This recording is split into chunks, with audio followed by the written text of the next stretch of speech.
ورحمة الله وبركاته আল্লাহ সুবহানাহু ওয়া তাআলার মহান দরবারে লাখ শুকরিয়া জ্ঞাপন করছি,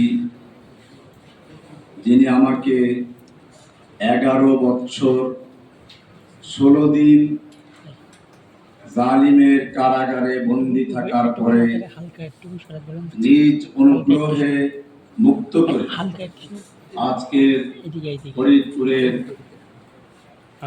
medical assistant training school mats এর আয়োজনে সিরাত মাহফিলে আসার তৌফিক ইনায়েত করেছেন, এজন্য বলি আলহামদুলিল্লাহ। যুগে যুগে আল্লাহ সুবহানাহু ওয়া তাআলা নবী রাসূলদের প্রেরণ করেছেন মানুষকে মানুষের গোলামির থেকে মুক্ত করে আল্লাহর গোলামিতে লাগিয়ে দেওয়ার জন্য। আল্লাহ সুবহানাহু ওয়া তাআলা মানব জাতিকে সৃষ্টি করেছেন তার ইবাদতের জন্য। কোরআনে বলা হয়েছে, ওয়ামা খালাকতুল জিন্না ওয়াল ইনসা ইল্লা লিয়াবুদুন। আমি মানব জাতিকে এবং জিন জাতিকে সৃষ্টি করেছি শুধুমাত্র আমার ইবাদত করার জন্য। ইবাদত কিভাবে করবে? ইবাদত করার জন্য যে পদ্ধতি, যে নিয়ম, এটা শিক্ষা দেওয়ার জন্য যুগে যুগে রাসূলদের আগমন। এই কারণেই আমরা দুটো সাক্ষী দিয়ে ইসলাম গ্রহণ করি। এই দুটো সাক্ষী না দিলে কোনো ব্যক্তি মুসলিম হয় না। দুটো সাক্ষী না দিলে আযান হয় না। দুটো সাক্ষী না দিলে ইকামত হয় না। দুটো সাক্ষী না দিলে খুতবাও হয় না। সে দুটো সাক্ষী কি? আশহাদু আল্লা ইলাহা ইল্লাল্লাহ ওয়া আশহাদু আন্না মুহাম্মাদান আবদুহু ওয়া রাসূলুহু। কেন? এর মানে হচ্ছে প্রথম সাক্ষীর মাধ্যমে আমরা প্রমাণ করি যে আমরা শুধুমাত্র আল্লাহ তোমার গোলাম। জীবনের সকল ক্ষেত্রে আমরা তোমারই গোলামি করব। ইলাহ, ইলাহ কি জিনিস? ইলাহ মানে হচ্ছে মাবুদ, যার ইবাদত করা হয়, উপাসনা করা হয়, আনুগত্য করা হয়। আমরা আল্লাহকে জানিয়ে দিলাম ইয়াকা না'বুদু, আমরা তোমারই গোলামি করি। ব্যক্তি জীবনে, পারিবারিক জীবনে, সামাজিক জীবনে, রাষ্ট্রীয় জীবনে, আন্তর্জাতিক জীবনে, সকল ক্ষেত্রে আমরা তোমার গোলাম। কার গোলাম? আপনারা যারা আমার সূরা ফাতিহা তাফসীর শুনেছেন, সেখানে আমি এটা উল্লেখ করেছি যে সূরা ফাতিহাটা হচ্ছে একটা মানপত্রের মতো। একটা মানপত্রে তিনটা অংশ থাকে। প্রথম অংশ হচ্ছে যাকে মানপত্র দেওয়া হচ্ছে তার প্রশংসা। আপনি সদরঘাটের কামান, মাস্তানে জামান, আপনার চরিত্র ফুলের মতো পবিত্র, নামাজ পড়েন একত্র, এরকম অনেক প্রশংসা করা হয়। এই নেতা মনে মনে ভাবে যে প্রশংসা তো অনেক করলা, ভোটটা দাও কাকে? কোন দল করো? তোমার সঙ্গে আমার সম্পর্কটা কি? এই এলাকার লোকজন আসলে কাকে ভোট দেয়? তো তখন দ্বিতীয় প্যারায় থাকে, এই এলাকার মাটি আপনার, ঘাটি, আপনাকে ভোট দিয়ে বিপুল ভোটে বিজয় করেছি। এখন বলতো হ্যাঁ, এটা আমার লোক। এইবারে বড় দাবি দেওয়া কি আছে? তৃতীয় প্যারায় চলে আসে, আমাদের এখানে রাস্তা দরকার, স্কুল দরকার, কলেজ দরকার, খেলার মাঠ দরকার ইত্যাদি। এবারে আপনি সূরা ফাতিহায় প্রবেশ করুন। এখানে 7টা আয়াতের প্রথম 3টা আয়াত হচ্ছে আল্লাহর প্রশংসা। আলহামদুলিল্লাহি রাব্বিল আলামিন আর রহমানির রহিম মালিকি ইয়াউমিদ্দিন। এবং গেলো প্রশংসা। এখন আল্লাহও জানতে চান, তুমি যে আবার এত প্রশংসা করলে, তোমার সঙ্গে আমার সম্পর্ক কি? তুমি কোনো খাজা বাবার গোলাম, না গাজা বাবার গোলাম, না ল্যাংটা বাবার গোলাম? হ্যাঁ, আর এই পদ্মার এই পারে তো গোলামের কোনো অভাব নাই। এখন আল্লাহ জিজ্ঞেস করছেন, তুমি আসলে তোমার সঙ্গে আমার সম্পর্ক কি, সেইটা বলো। এবারে বান্দা বলছে ইয়াকা না'বুদু, আমরা কেবলমাত্র তোমারই গোলাম। কার গোলাম?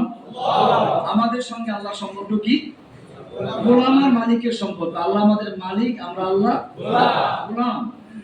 বাহ, কি সুন্দর পরিচয়। গোলামে গোলামি করবে কার? মালিকের। মালিক কি? এখন যদি অন্যের গোলামি করে, কোন জনকের গোলামি করে, কোন নেত্রীর গোলামি করে, সে মিথ্যা কথা বলছে, বারবার সে প্রত্যেক রাকাতে সে মিথ্যা কথা বলছে। ইয়াকা না'বুদু, এবারে যখন তুমি আমার হয়ে গেলে এবারে বলো কি চাও, বা ইয়াকা নাস্তাইন, তোমার কাছেই সাহায্য চাই, যেহেতু আমি তোমার গোলাম, কোনো খাজা বাবার গোলাম না, গাজা বাবার গোলাম না, ল্যাংটা বাবার গোলাম না, পি বাবার গোলাম না, তোমার গোলাম, তোমার কাছেই সাহায্য চাই। এবারে কি সাহায্য চাও? সামনে সে রাস্তাঘাট আছে, বাকি তিনটা হলো দাবি দেওয়া। এখানে আমরা ক্লিয়ার করলাম যে আমরা আল্লাহর গোলামি করি। এখন গোলামি করব কিভাবে? এই কারণে আমার এর উপর স্বতন্ত্র লেকচার আছে, শুনে নেবেন যে ইবাদত কবুল হওয়ার জন্য দুইটা শর্ত। একটা হচ্ছে এইটা যে একমাত্র গোলামি করব কার? আল্লাহ। যে কোনো ইবাদত করব কাকে খুশি করার জন্য? আল্লাহ। কার নির্দেশে? আল্লাহ। আল্লাহর নির্দেশে। এবারে কিভাবে করব সেটা একটা প্রসঙ্গ। এখানে তরিকা ব্যাপার আছে, অনেক তরিকা আছে। সেই ক্ষেত্রে আমাদের মনে রাখতে হবে আমরা সালাত আদায় করি কার তরিকায়? কেন আল্লাহ রাসূল বলেছেন সল্লু কামা রাআইতুমুনি উসাল্লি, তোমরা সালাত আদায় করো ঠিক সেভাবে যেভাবে আমাকে সালাত আদায় করতে দেখতে পাচ্ছ। এখন মনে করো যোহরের সালাত ফরজ 4 রাকাত, আসর 4 রাকাত, এশা 4 রাকাত, মাঝখানে মাগরিব কয় রাকাত? 3 রাকাত। কেউ যদি আজকে মুফতি হারুন রেজা সাহেব আছেন এখানে, এটা সে যুবকদের হৃদয়ের স্পন্দন মাশাআল্লাহ। আমি যখন জেলে ছিলাম অনেক কথাই শুনেছি, উনি নিজেও আমার সাথে দেখা করেছেন, আপনাদের কথা বলেছেন অনেক, যে আপনি গিয়ে দেখবেন যে আজ বাংলাদেশ তৈরি হয়ে গেছে। আলহামদুলিল্লাহ, আপনাদের দেখে সেটাই আমার কাছে বাস্তব মনে হয়েছে। এখানে যদি এই হারুন রেজা সাহেব বলেন, রহমানী সাহেব বলেন যে আজকের থেকে আপনার যোহরের নামাজের মতো, আসরের নামাজের মতো, মাগরিবের নামাজটাও 4 রাকাত পড়বেন, নামাজ হবে না? কেন, সমস্যা কি? নামাজ 1 রাকাত বেশি হলে একটা রুকু বাড়বে, দুইটা সিজদা বাড়বে, সুবহান রাব্বিল আযীম বাড়বে, সুবহান রাব্বিল আলা বাড়বে। এত সবকিছু করব কার জন্য? আল্লাহর জন্যই তো করব, আমার বাপ দাদার জন্য করব না। তো অসুবিধাটা কি? এই কথা বলে না, অসুবিধা কি? আল্লাহর নামই তো নেই, আল্লাহর ইবাদতই তো করে সবাই। আল্লাহর ইবাদত করতে হবে কার তরিকায়? রাসূলের দেখানো তরিকায়। মাগরিবের নামাজ 3 রাকাত, কাজে 3 রাকাতই পড়তে হবে, বেশি পড়া যাবে না। এইটা যেমন পরিষ্কার হয়ে গেল, ঠিক আল্লাহর জমিনে আল্লাহর দ্বীন কায়েম করতে হলো করতে হবে কার তরিকায়? খুব গুরুত্বপূর্ণ বিষয়। আল্লাহর নবী সাল্লাল্লাহু আলাইহি ওয়াসাল্লাম মক্কায় যখন ছিলেন, আবু বকর, ওমর, ওসমানের মতো লোক তার সঙ্গে, হামজার মতো লোক তার সঙ্গে, মক্কার খানায় কাবার আশপাশে ভিতরে সহ 360টা মূর্তি ছিল। ইচ্ছে করে রাতের অন্ধকারে কয়েকটা মূর্তি ভাঙতে পারতেন কিনা? ভেঙেছিলেন? খুব ভালো করে শুনবেন, আমাকে হয়তো অনেকে মনে করবেন যে উনি দীর্ঘদিন জেল খেটে ঈমান দুর্বল হয়ে গেছে। না, এটা ভালো করে বুঝতে হবে। আমাদের এখন আমরা একটা ক্লাস অতিক্রম করে আসছি, আপনারা প্রাইমারি স্কুল ত্যাগ করে আসছেন, এখন আমরা দিন কায়েমের জন্য সামনে আগাচ্ছি। এখন আমাদের আর ওই প্রাইমারি লেভেলের কাজগুলো নেই। এখন এতদিন পর্যন্ত আমি জেলে ছিলাম, মুফতি হারুন রেজা সাহেব, আরো যারা নবী সাহেব আছে, রফিকুল ইসলাম মাদানী সাহেব আছে, আরো যারা ইসলামের জন্য কাজ করছেন, ওলামায়ে কেরামরা, তারা একটা ক্ষেত তৈরি করেছে। এখন আর আমরা ওই প্রাইমারি লেভেলে ফিরে যাচ্ছি না। সেজন্য এই কথাটা খুব ভালো করে শুনতে হবে যে আমরা যেভাবে সালাত আদায় করি কার তরিকায়? হজ করি কার তরিকায়? আল্লাহ রাসূল সাল্লাল্লাহু আলাইহি ওয়াসাল্লাম বলেছেন খুযু আন্নী মানাসিকাকুম, খুযু আন্নী মানাসিকাকুম, তোমরা আমার থেকে তোমাদের হজের কাজগুলো শিক্ষা নাও। কে বলেছেন? রাসূল। কেন? আল্লাহর রাসূলকে পাঠানো হয়েছে ইবাদত দেখানোর জন্য, আল্লাহর ইবাদত গোলামি কেমনে করব দেখানোর জন্য। ঠিক এরকম ভাবে আমরা আল্লাহর জমিনে আল্লাহর দ্বীন কায়েম করব কার দেখানো তরিকায়? রাসূলের না অন্য কারো তরিকায়? আব্রাহাম লিঙ্কনের তরিকায়? মার্কসের তরিকায়? মাওসিদের তরিকায়? তরিকা কার? আল্লাহর রাসূলুল্লাহ সাল্লাল্লাহু আলাইহি ওয়াসাল্লাম। এটাই হচ্ছে আশহাদু আন্না মুহাম্মাদান আবদুহু ওয়া রাসূলুহু। সুতরাং আল্লাহর রাসূল সাল্লাল্লাহু আলাইহি ওয়াসাল্লাম শুরুতেই মক্কা থেকে কোনো মূর্তি ভাঙেন নাই। কেন ভাঙেন নাই? ইচ্ছে করলে ভাঙতে পারতেন। আজকে যে ভাইয়েরা আমাদের বক্তব্য শুনছেন, খুব ভালো করে বুঝে নেবেন, আল্লাহর নবী সাল্লাল্লাহু আলাইহি ওয়াসাল্লাম মক্কায় হামজার মতো বীর, ওমরের মতো সেনাপতি, এত বড় বড় ব্যক্তি থাকার পরেও মক্কার কোনো মূর্তি ভাঙেন নাই। কেন ভাঙেন নাই? একটা দুটো মূর্তি ভাঙলে ওরা আবার করবে। তার চেয়ে উত্তম হচ্ছে মানুষের অন্তরের থেকে, কলবের থেকে মূর্তি ভেঙে দেওয়া।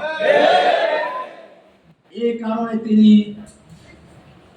সাফা পাহাড়ে গেলেন, আরবের লোকদের, মক্কার লোকদের ডাকলেন, ইয়া আল কুরাইশ, ইয়া বনি ফিহর, ইয়া বিভিন্ন লোকের গোত্রের নাম ধরে ডাকলেন, মক্কার সব গোত্রের নাম ধরে সব হাজির হয়ে গেল। তার সকালবেলার ডাক, এই ডাকটা মুহাম্মাদের ডাক সাল্লাল্লাহু আলাইহি ওয়াসাল্লাম, যে কখনো মিথ্যা করে না, প্রতারণা করে না, নিশ্চয়ই কোনো বড় বিপদ আছে। এবারে সব যখন জড়ো হয়ে গেল, আল্লাহর রাসূল সাল্লাল্লাহু আলাইহি ওয়াসাল্লাম বললেন, হে আমার কুরাইশবাসী, মক্কাবাসী, আমি যদি আজকে তোমাদেরকে বলি এই পাহাড়ের অপর প্রান্তে তোমাদের শত্রুরা ওঁৎ পেতে বসে আছে, তোমরা কি আমার কথা বিশ্বাস করবে? মক্কার সকল নেতারা এক বাক্যে বলে উঠল, অবশ্যই বিশ্বাস করব। মা জাররাবনাকা কাযিবান কত্তু, আমরা আপনার থেকে কখনো মিথ্যা শোনার অভিজ্ঞতা অর্জন করি নাই, আপনার থেকে কখনো মিথ্যা শুনি নাই, আপনি যা বলেন অবশ্যই বিশ্বাস করব। এবারে আল্লাহ রাসূল সাল্লাল্লাহু আলাইহি ওয়াসাল্লাম বললেন, লাউ কুলতুম কালিমাতান ওয়াহিদাতান, হে আমার মক্কার অধিবাসীরা, আজকে তোমাদের সামনে বলছি, লাউ কুলতুম কালিমাতান ওয়াহিদা, যদি তোমরা একটা কথার স্বীকৃতি দাও, একটা কথা মেনে নাও, তামলিকুনা বিহাল আরব, গোটা আরবের তোমরা মালিক বনে যাবে। ওয়া তাদীনু লাকুম আজম, অনারব বিশ্ব তোমাদের দ্বীন, তোমাদের ধর্ম গ্রহণ করবে। একটা মাত্র কথা। আবু জাহল খুশি, আবু লাহাব খুশি, একটা কথা মানলে গোটা আরব দেশের মালিক বনে যাব, অনারব বিশ্ব আমাদের দ্বীন গ্রহণ করবে। এরকম একটা 10টা মানবো, বড় তাড়াতাড়ি সে কথাটা কি।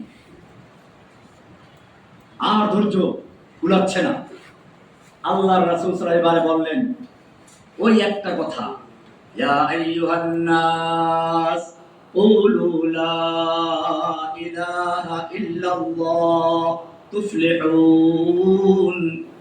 হে বিশ্ববাসী, এখানে আর মক্কাবাসী বলেন না, এই দাওয়াত গোটা বিশ্বের জন্য।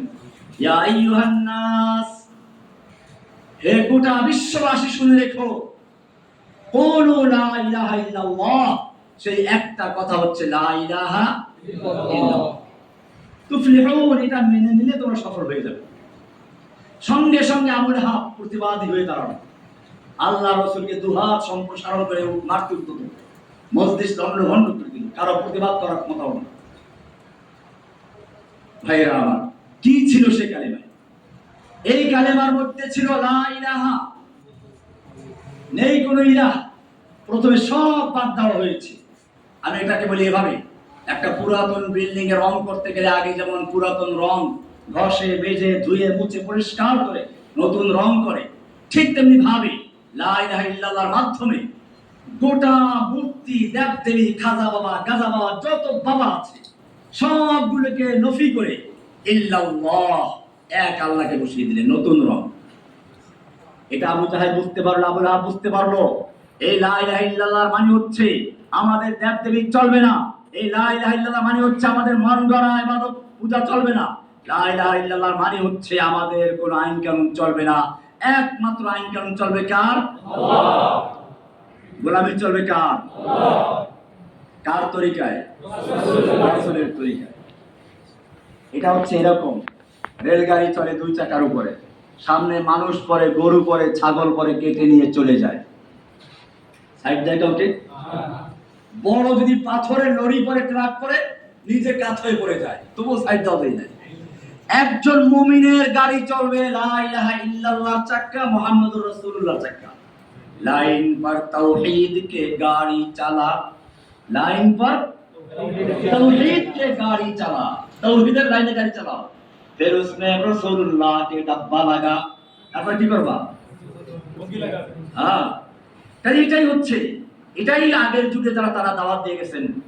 সব গুরিজা হো গিয়া আখির জলওয়ায়ে খুরশীদ সে, সব গুরিজা হো গিয়া আখির জলওয়ায়ে খুরশীদ সে, ये चमन मामूर होगा नगमाए तौहीद से। এই রাতের আধার, জাহিলিয়াতের আধার ঝাড়ু দিয়ে পিটিয়ে দূর করা যাবে না, দূর করা যাবে না। কোরআন কি বলা হয়? নূর। কি বলা হয়? কেন নূর বলা হয়? নূরের জন্য বলা হয়। আপনি মানুষকে আল্লাহ তাআলা চোখ দিয়েছেন দেখার জন্য, কান দিয়েছেন শোনার জন্য। চোখ দিয়ে দেখতে হলে সামনে কি লাগে? আলো লাগে। চোখের পাওয়ার যতই ভালো হোক, এখন বাতি বন্ধ হয়ে যাক, কেউ কাউকে দেখতে পাবো? কি লাগবে? এই চোখ দিয়ে দেখতে হলে যেমন আলোর প্রয়োজন, ঠিক আল্লাহ রাব্বুল আলামিন মানুষকে আরেকটা চক্ষু দিয়েছেন, জ্ঞান চক্ষু। কি দিয়েছেন? ওই জ্ঞান চক্ষু দিয়েছেন আল্লাহ তাআলা আল্লাহকে চেনার জন্য। কিন্তু ওই চোখ দিয়েও কিন্তু চেনা যাবে না ততক্ষণ পর্যন্ত ওর সামনে একটা আলো না থাকবে। জ্ঞান চোখের সামনে যে আলোর প্রয়োজন, সে আলো হচ্ছে কাদ জাআকুম মিনাল্লাহি নূরুন ওয়া কিতাবুম মুবিন। আল্লাহর পক্ষ থেকে নূর এসেছে, কোরআন। এটা হচ্ছে আলো। এটা কি আলো? এই আলো আমাদেরকে পথ দেখায়। এই আলো দিয়ে, কোরআনের আলো ছেড়ে ব্যক্তি জীবন, পারিবারিক জীবন, সামাজিক জীবন, রাষ্ট্রীয় জীবন করতে হবে। সংসার চলবে এই কোরআনের আলো দিয়ে। এই জন্য আমার একটা স্লোগান ছিল, আল কোরআনের আলো সব জায়গায় জ্বালাতে। আমরা সেই স্লোগান এখনো নিয়ে আছি। এই আল কোরআনের আলো জ্বালাতে হবে কার তরিকায়? রাসূলের তরিকায়। রাসূলের তরিকায়। রাসূল সাল্লাল্লাহু আলাইহি ওয়াসাল্লাম মক্কায় সেজন্য কোনো মূর্তি ভাঙেন নাই। কেন ভাঙেন নাই? মানুষের অন্তরের ভিতর থেকে মূর্তি ভাঙতে হবে। ঠিক আজকে আপনাদের এই হল থেকে এই ডাক্তারদের কাজ হচ্ছে চিকিৎসা করা, আপনাদের আরেকটা চিকিৎসা করতে হবে, সেটা হচ্ছে রুহানি চিকিৎসা। দেহের চিকিৎসার সঙ্গে সঙ্গে আজকের এই ফরিদপুরের ডাক্তারদের সামনে আমি বক্তব্য রাখছি গোটা বাংলাদেশের ডাক্তারদের জন্য, যে ডাক্তার ভাইয়েরা, আপনারা যেভাবে মানুষের দেহের চিকিৎসা করেন, ঠিক তারই সাথে সাথে আর একটা চিকিৎসা করতে হবে, রুহের চিকিৎসা। কার চিকিৎসা? সেই চিকিৎসা হবে তাওহীদের জ্ঞান দান করা। কি করা? তাওহীদের শিক্ষা দেওয়া। প্রত্যেকটা মানুষকে লা ইলাহা ইল্লাল্লাহর অর্থ জানিয়ে দেওয়া, মুহাম্মদুর রাসূলুল্লাহর অর্থ জানিয়ে দেওয়া। তাহলে সিরাত সফল হবে। রাসূলুল্লাহ সাল্লাল্লাহু আলাইহি ওয়াসাল্লাম মদিনায় গেলেন। মদিনায় একটা বিপ্লব তৈরি হলো ইসলামের দাওয়াতের মাধ্যমে। এরপরে সেনাবাহিনী গঠন করেছেন। আমাদেরকে মনে রাখতে হবে, বাংলাদেশে যদি ইসলাম বিজয় করতে হয়, তাহলে এই নতুন প্রজন্ম, তাদের ভিতরে জজবা আছে, চেতনা আছে। হাসিনা সরকার চেয়েছিল সেই চেতনাকে ইসলামের বিরুদ্ধে ব্যবহার করার জন্য। আল্লাহ রাব্বুল আলামিন তার সকল ষড়যন্ত্র চক্রান্তকে মাকড়সার চালের মতো ছিন্ন করে দিয়ে তাকে ভারতে পালাতে বাধ্য করেছে। আমাদেরকে মনে রাখতে হবে, হাসিনার চেতনা বাস্তবায়ন হয় নাই, চেতনা বাস্তবায়ন হবে মুহাম্মদুর রাসূলুল্লাহ সাল্লাল্লাহু আলাইহি ওয়াসাল্লাম। তাওহীদের চেতনা, তাওহীদ কি আমানত सीनों में है हमारे, आसा नहीं मिटाना नामो निशा हमारा। तौहीद की अमानत सीनों में है हमारे। কাল হিন্দি গান শুনবেন, এগুলো মুখস্থ করবেন। এখনকার পোলাপান হিন্দি ভালো বোঝে, হ্যাঁ, আমাদের চেয়েও ভালো বোঝে। আমি তো ইন্ডিয়াতে পড়াশোনা করেছি, আমি হিন্দি অনেকটা বুঝি না, কিন্তু ওরা হিন্দি ভালোই বুঝে। আপনারা ভালো করে মুখস্থ করবেন এই শেরগুলো, এগুলোর মধ্যে চেতনা আছে। तौहीद की अमानत सीनों में है हमारे, आसान नहीं मिटाना, आसान नहीं, সহজ নয়, মেটানা নির্মূল করা, নাম নিশা আমার, আমাদের নাম নিশানা। সুতরাং বাংলার জমিন থেকে যারা তাওহীদের চেতনাকে নির্মূল করতে চেয়েছিল, আল্লাহ তাআলা তাদেরকে বাংলার জমিন থেকে নির্মূল করে দিয়েছে। পাহাড়ের সাথে মাথা ধাক্কাচ্ছিল পাহাড় ভাঙার জন্য। পাহাড় ভাঙে না মাথা ভেঙে? পাহাড়ের সঙ্গে মাথা ধাক্কালে পাহাড় ভাঙে না, মাথা ভেঙে চূর্ণ বিচূর্ণ হয়ে যায়।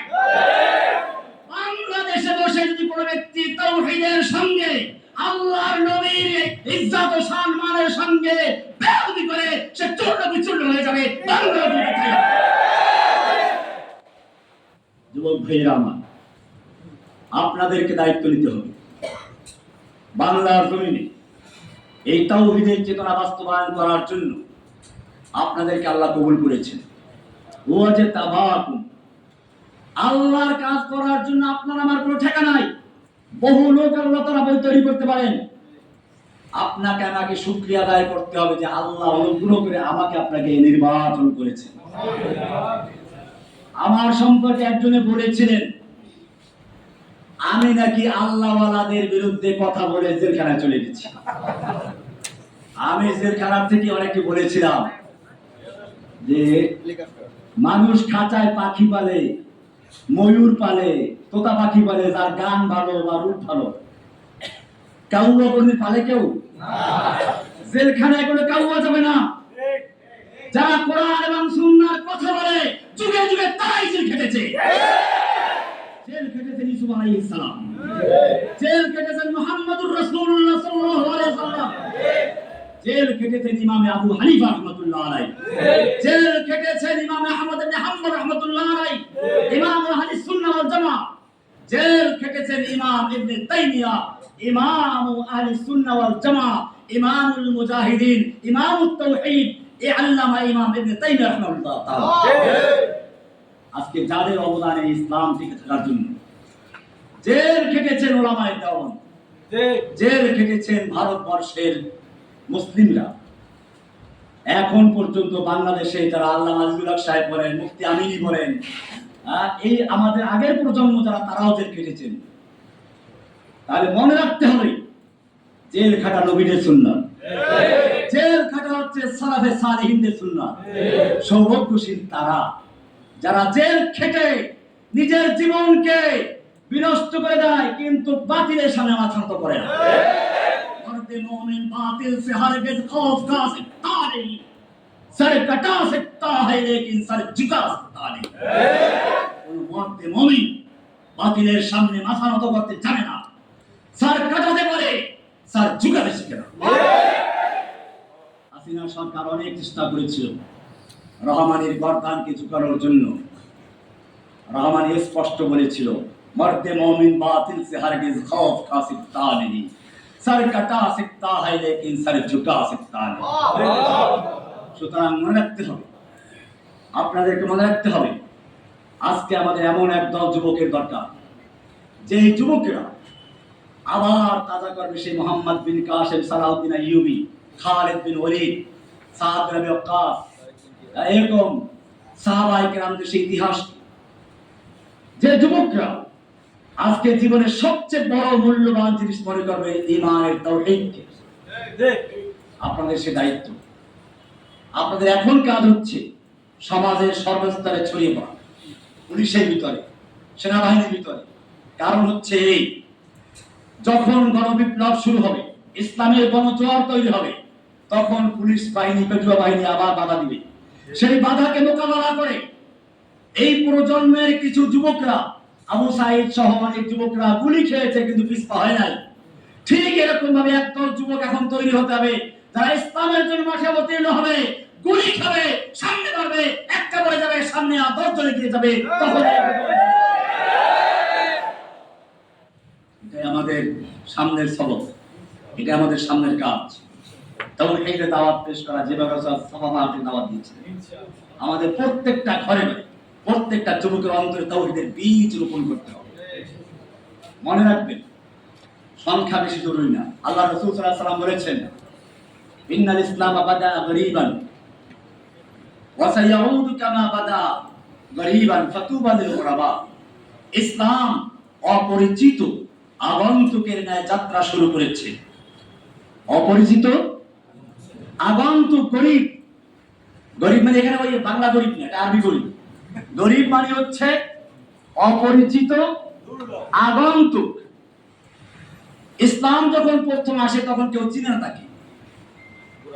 এভাবে এখন আল্লাহ রাসূল সাল্লাল্লাহু আলাইহি ওয়াসাল্লাম বলছেন যে ইসলাম অপরিচিত আগন্তুকের ন্যায় যাত্রা শুরু করেছে, আবার সেই অপরিচিত আগন্তুকের ন্যায় ফিরে যাবে।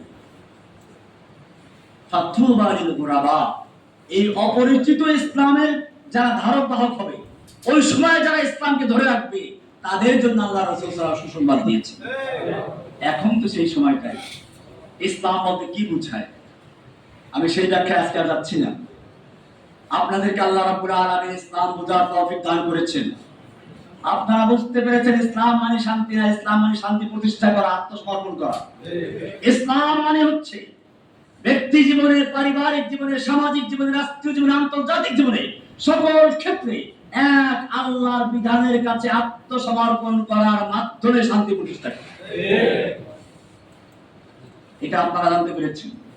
আপনাদের কাজ হচ্ছে এখন এই প্রজন্মের, আপনারা হচ্ছেন বীজ। তার আল্লাহ রাসূল সাল্লাল্লাহু আলাইহি ওয়াসাল্লাম বলেছেন, বুখারীর কিতাবুল ইলম অধ্যায় 1 সেখানে বলা আছে, ইন্নাল্লাহা লা ইয়াগরিসু গারসান, আল্লাহ তাআলা প্রতি যুগে যুগে প্রজন্মের ভিতরে কিছু চারা রোপণ করেন, চারা, গাছের চারা রোপণ করেন। এই গাছের চারা আপনারা কি কাজ করেন?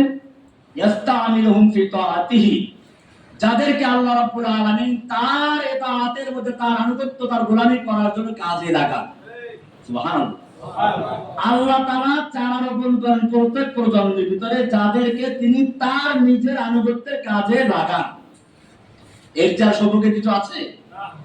যদি আমরা সেই আল্লাহর চারা, আল্লাহর বীজ হতে পারি, আল্লাহর সেই গাছ হতে পারি, তাহলে এর যা সবকের কি আছে? এই কারণেই মনে রাখতে হবে, আল্লাহ যখন আমাদেরকে সেই সুযোগ দান করেছেন, আপনাদের সেই জ্ঞান দান করেছেন, আপনাদের কাজ হচ্ছে আপনারা আর অন্যরা সমান নন। ইমাম ইবনে হাজার আসকালানি শারিহ বুখারী উনি লিখেছেন, ইয়া তালিবি ইলমিন নবী মুহাম্মাদিন, ইয়া তালিবি ইলমিন নবী মুহাম্মাদিন মা আনতুম ওয়া সাওয়াকুম বিসাওয়াইন, হে ইলমের নবীর শিক্ষার্থীরা, তোমরা যারা আল্লাহর নবীর সিরাত শিখো, আল্লাহর নবীর আদর্শ শিখতে যাচ্ছ, আল্লাহর নবীর আনিত কিতাবের ইলম শিখতে যাচ্ছ, তোমরা আর তোমাদের বাইরে যারা তারা সমান নও। তোমরা কারা? ওয়াজতাবাকুম, আল্লাহ তোমাদেরকে নির্বাচিত করেছেন। কে নির্বাচন করেছেন? আল্লাহ। কে বাছাই করেছেন? আল্লাহ। কাজে আপনারা আল্লাহর বাছাইকৃত সেই লোকগুলো, ক্রিম। আমি যাদেরকে ক্রিম বলি, আপনাদেরকে দেখলে আমার বক্তব্যটা ভিন্ন ধরনের হয়।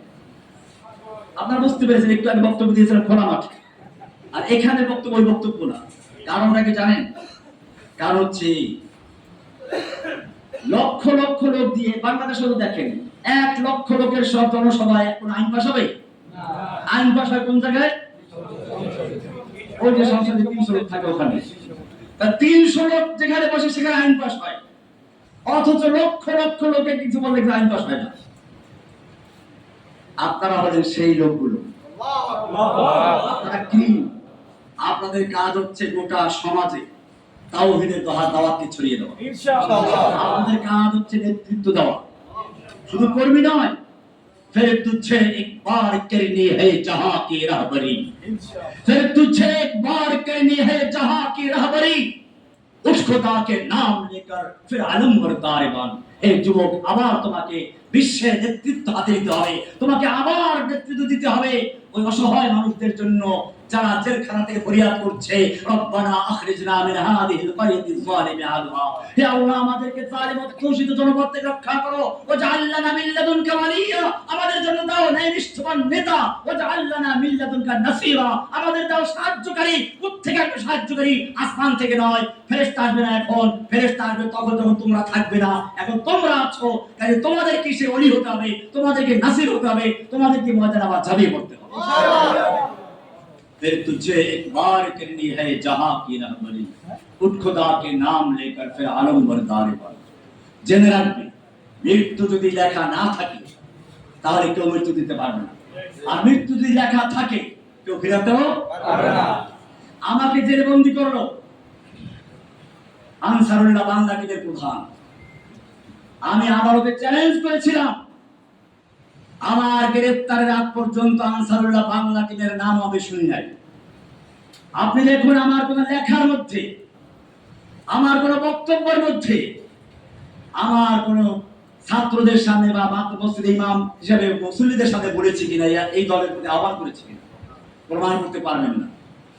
কোন প্রমাণ করতে না পেরে আমার ছোট ভাই, অত্যন্ত আপন লোক, আমার সবচেয়ে কাছের ব্যক্তি ছিল, তাকে গুম করলো, 6 মাস পর্যন্ত নির্যাতন করলো, শুধু একটা কথা বলানোর জন্য, তুই খালি সাক্ষী দিবি যে তোর ভাই জসিমুদ্দিন রহমান একটা দল করতো, সেই দলটার নাম আনসারুল্লাহ বাংলা, তোকে ছেড়ে দেব। ছোট ভাইটা বললো যে না, আমি এরকম কখনো শুনি না, তাতে সে কোনো দল করে না। নির্যাতন করে করে তাকে যখন একেবারে মারা যাওয়ার উপক্রম হলো, তাকে জেলে দিয়ে দিল, পরে মারা গেল। আমার ছোট ভাই মারা গেল, আমি তো এখন বেঁচে আছি। আমার জন্য তাকে গ্রেফতার করা হলো, সে মরে গেল, আমি বেঁচে আছি। আল্লাহ তাকে শাহাদাতের মওত নসিব করুন, আমিন। আল্লাহ তাআলা তাকে জান্নাতুল ফেরদাউসের আলা মেহমান বানান। সে আমার আগে চলে গেছে, আমি নিশ্চিত হলাম মৃত্যু যতক্ষণ পর্যন্ত আল্লাহর পক্ষ থেকে ফয়সালা না হবে কেউ দিতে পারবে না। আর আল্লাহর পক্ষ থেকে ফয়সালা হলে কেউ ফিরে রাখতেও পারবে না। কাজে মৃত্যুকে ভয় করে লাভ নেই। আমি আপনাদেরকে আহ্বান জানাচ্ছি, আসুন আমরা আল্লাহর জমিনে আল্লাহর দ্বীন কায়েমের জন্য নিজেদেরকে সেই জুনুদুস সামা, আমি ছোটবেলায় একটা আরবি কবিতা শুনতাম, আরবি তারানা গান, লা তাসালনি মান আনা, আমাকে জিজ্ঞেস করুন আমি কি, আমার পরিচয় কি, আনা মিন জুনুদিস সামা, আমি আসমানের সৈনিক। ওয়ালিল্লাহি, সূরা ফাতিহা এটা আছে, ওয়ালিল্লাহি জুনুদুস সামাওয়াতি ওয়াল আরদ, আল্লাহর রয়েছে সৈনিক আসমান এবং জমিন। আসমানের সৈনিক কারা আপনারা ভালো করে জানেন, জমিনের সৈনিক আপনারা। জমিনের সৈনিক কারা? কত সৌভাগ্যশীল তারা যারা নিজেদের নামটা আল্লাহর সেনাবাহিনীর খাতায় দেখাতে পেরেছে। আমরা তৈরি আছি ইনশাআল্লাহ। কবুল করুন। सबक पर फिर सदाकत का, अदालत का, शजाअत का लिया जाएगा काम तुझसे, दुनिया की इमामत का। अस्सलामु अलैकुम।